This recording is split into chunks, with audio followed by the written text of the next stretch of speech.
नमस्कार, मैं एम के झा एस्ट्रोलॉजर कर्मण्यवादिका एस्ट्रो चैनल में आपका हार्दिक अभिनंदन।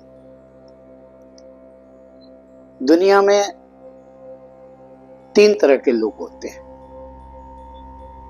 एक वो होते हैं जो ज्योतिष विद्या को मानते ही नहीं है। एक वो होते हैं जो मानते तो हैं लेकिन उस पर अमल नहीं करते हैं। और एक वो होते हैं जो मानते भी हैं, अपनी जन्म पत्री बनवाते भी हैं और उसे अलमीरा में रख देते हैं। चौथे तरह के लोग बहुत कम संख्या में हैं जो मानते भी हैं, जन्म पत्री बनवाते भी हैं और समझने का भी प्रयत्न करते हैं और उस आधार पर उपाय भी करते हैं। तो ऐसे लोग निश्चय ही आगे बढ़ते हैं, अपने जीवन में कुछ करते हैं। ज्योतिष शास्त्र एक ऐसा शास्त्र है जिसमें कुछ सूत्र ऐसे दिए हुए हैं जो यदि आपके जन्म पत्री में है तो घटित होगा ही होगा। इसलिए निश्चय ही प्रत्येक व्यक्ति को अपने जन्म पत्री को बनवाना भी चाहिए और समझने का भी प्रयत्न करना चाहिए और उस आधार पर उपाय भी करना चाहिए। अब साधारणतया हम देखते हैं कि लोग टीवी पर, पत्रिका में, न्यूज़पेपर में, समाचार पत्र में राशि फल दिया रहता है।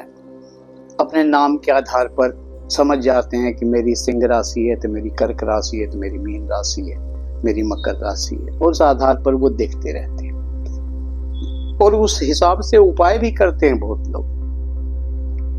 लेकिन कुछ बातें जो उसमें बताई जाती हैं राशि फल में उनके जीवन से मिलती है, कुछ बातें नहीं मिलती, तो उनको लगता है कि ये ऐसे ही बोलते हैं। सच तो ये है कि जब आप अपनी जन्म पत्री बनवाएंगे, आप देखेंगे कि आप किस नक्षत्र के किस चरण में आपका जन्म हुआ, उस चरण में क्या अक्षर आता है, उस अक्षर से जो नाम आएगा वो किस राशि के अंतर्गत आएगा, तो आपकी सही राशि निकलेगी। और जब वो सही राशि निकलेगी तब आप उससे अपना जो भी राशि फल है वो आप देखने के योग्य होते हैं। पहली बात। दूसरी बात क्या है कि संपूर्णतया आपके राशि का ही फल आपके व्यक्तित्व से, आपके जीवन से मेल खाएगा आवश्यक नहीं है। इसमें भी आपको एक जगह देखना होगा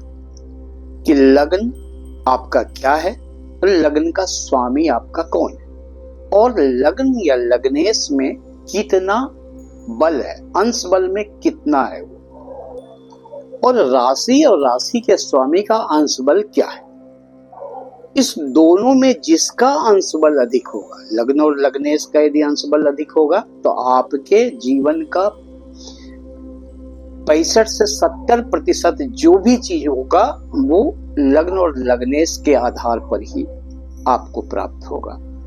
यदि राशि और राशि के स्वामी अधिक अंश बल में हैं तो फिर आप राशि से अपना राशि फल देखेंगे तो आपको ज्यादा उसमें नजर आएगा। तो ये छोटी सी अंतर है जिसको यदि आप समझ लें तो आप अपने राशि और अपने लग्न दोनों को मिला करके आप जब राशि फल देखेंगे तो आपको लगेगा कि ये मेरे व्यक्तित्व से मिलता है और हमें आगे क्या करना चाहिए। ज्योतिष शास्त्र में कुछ सूत्र दिए हुए हैं, बहुत ही अद्भुत सूत्र सब दिए हुए हैं जो जिस व्यक्ति के जन्म पत्री में होगा, जातक या जातिका के जन्म पत्री में होगा, वो निश्चय ही वो घटित होता है। ये कुछ सूत्र हैं, औकात के सूत्र हैं। उस सूत्र को आज मैं एक एक करके आपको बताने का प्रयत्न करता हूँ, प्रयास करता हूँ। आप देखें और अपने जन्म पत्री में मिलाएं यदि वो है तो आप उसके आधार पर उपाय करें तो आपको लाभ की प्राप्ति होगी। सूर्य, सूर्य यदि नवम भाव में किसी भी जातक जातिका के जन्म पत्री में है तो ऐसे जातक को धन और संतान का लाभ निश्चय प्राप्त होगा। चंद्रमा, चंद्रमा यदि केमद्रूम दोष से पीड़ित है,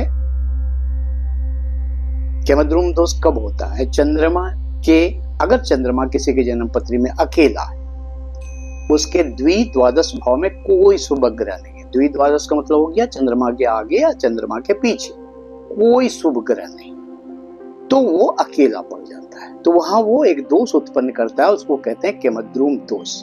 ज्योतिष शास्त्र में कहा गया है कि जिस जातक या जातिका के जन्म पत्री में केमद्रूम दोष है, वैसे जातक या जातिका चांदी का चम्मच लेकर के भी मुंह में यदि जन्म लिया हो तो उसे दरिद्रता और विपत्ति का सामना करना पड़ता है।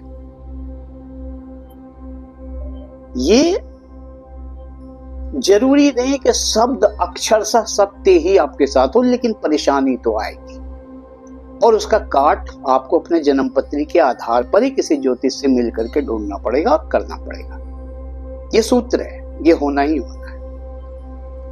चंद्रमा यदि बुध की राशि में अष्टम भाव में बैठा हो, किसी जातिका के स्त्री में के जन्म पत्री में चंद्रमा यदि अष्टम भाव में बुध की राशि पर बैठा हो तो ऐसी जातिका को एक संतान का योग बनता है। ये होता है। अब दूसरी संतान हो किस परिस्थिति में होगी, कैसे होगी, क्या उसका उपाय करना पड़ेगा, ये उस पर निर्भर करता है आपके व्यक्तिगत जन्म पत्री के ऊपर, लेकिन ये सूत्र है। चंद्रमा यदि मकर राशि का है, किसी की भी, किसी जातक जातिका के जन्म पत्री में यदि चंद्रमा मकर राशि का है तो जीवन में एक बार उस व्यक्ति को विफलता का सामना करना ही पड़ता है, खास तौर से तब जब शनि की महादशा, अंतर्दशा या गोचर। चंद्रमा और राहु की युति जिस जातक जातिका के जन्म पत्री में हो और यदि दुर्भाग्यवश मंगल और शनि भी शामिल हो जाए उसमें, चाहे युति में चाहे दृष्टि संबंध में, तो ऐसे जातक या जातिका की मानसिक स्थिति पागलपन तक पहुंच जाती है। शनि यदि तुला राशि में लग्न में बैठा है तो जातक निश्चय ही विद्वान होगा। ये सूत्र है ज्योतिष शास्त्र का, जो यदि ऐसा है तो वो विद्वान होगा। अब उसकी व्यक्तिगत जन्म पत्री की परिस्थिति क्या कहती है और उसके परिवेश, रहन सहन के क्या कहते हैं, वातावरण क्या कहता है, ये उस पर बहुत कुछ निर्भर करता है, लेकिन ये सूत्र है और ये घटित होता ही होता है। मेष लग्न में जिस भी जातक जातिका के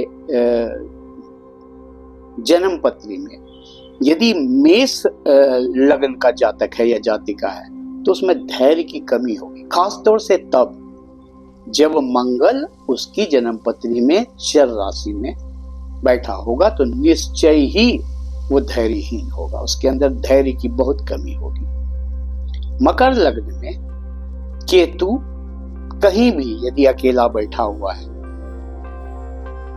तो व्यक्ति शारीरिक रूप से बहुत दुबला पतला होता है। मकर लग्न में ही यदि केतु सप्तम भाव में अकेला बैठा हुआ है तो जातक की पत्नी या जातिका का पति दुबला पतला होगा। यह सूत्र है। तृतीय भाव का मंगल, जिस भी जातक जातिका के जन्म पत्री में मंगल तृतीय भाव में चाहे किसी भी राशि में हो, वो निडर होगा, साहसी होगा, निश्चय होगा। चंद्रमा और राहु की युति यदि किसी भी घर में हो आपके जन्म पत्री में, किसी जातक जातिका किसी के भी जन्म पत्री में, तो मानसिक व्यथा और जीविकोपार्जन में कठिनाई आनी ही आनी है। चंद्रमा और शनि की युति यदि चतुर्थ भाव में हो जाए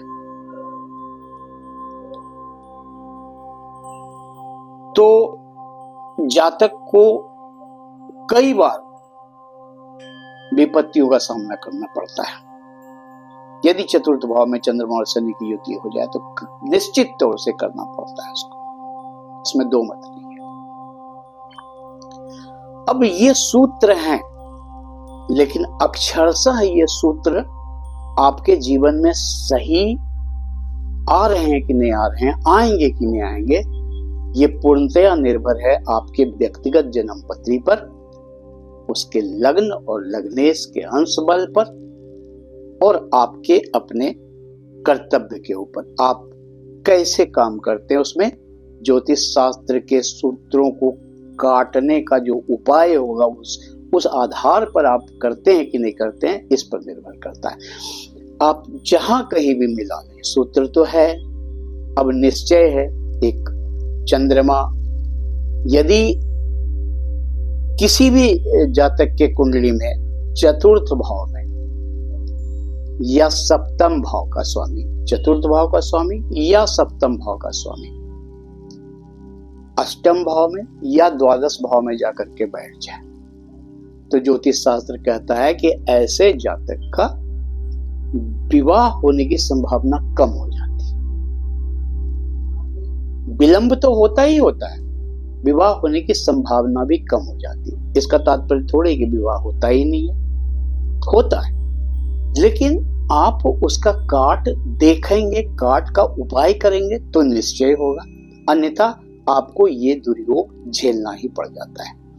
तो ऐसे ऐसे बहुत सारे ढेर सारे सूत्र हैं ज्योतिष शास्त्र में। कुछ सूत्र आज इस वीडियो में आपके सामने हम लेकर के आए हैं, आगे कुछ और नया आपके लिए हम लाते रहेंगे। आज के लिए बस इतना ही। आपको यदि वीडियो मेरा अच्छा लगा हो तो लाइक करें, शेयर करें, सब्सक्राइब करें और अपना कमेंट जरूर लिखें। आगे नया कुछ और लाने का प्रोत्साहन प्राप्त होगा हमें। तब तक के लिए आज्ञा दीजिए और आप अपना ख्याल रखिए। नमस्कार।